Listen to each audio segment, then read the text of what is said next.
Hello everyone. So today we have an activity from chapter statistics in which we will do the data analysis. That is, we will be collecting, displaying and analyzing the data, and we will also be framing questions based on analysis done. That is the case study. We'll prepare a case study for peer assessment. So we have this activity which will take quite some time. It will be a process for 1 week so that we are able to collect the data also. So the very aim of this activity is to collect the data, analyze it, and then frame questions related to it for peer assessment. For the same, the prerequisite knowledge that we should have is about the concepts about statistics and data analysis, and the presentation of data using frequency table, and the graphical representation of data in form of bar graphs and histograms.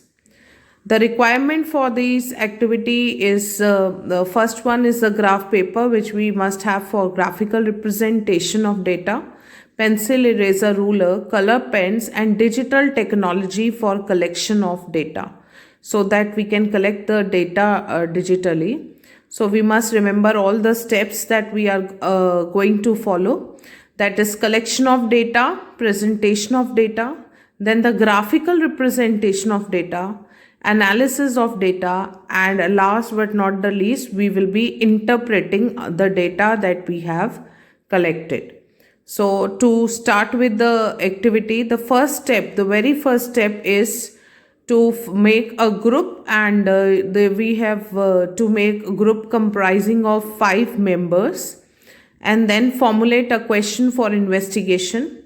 Choose a data collection method and select a sample for collection of data. So preferably you can use a data collection method as the Google form, with which you can collect data from your own class. Collect data using any suitable data collection method, and then prepare a frequency distribution table and analyze it graphically. Lastly, frame questions based on analysis done, minimum 5 questions for the peer assessment. Moving ahead, you will analyze and interpret the data, and for this the explanation and conclusion should reflect detailed and thoughtful data analysis, and the conclusions should be drawn using logic as well as reasoning. So last step is to frame questions.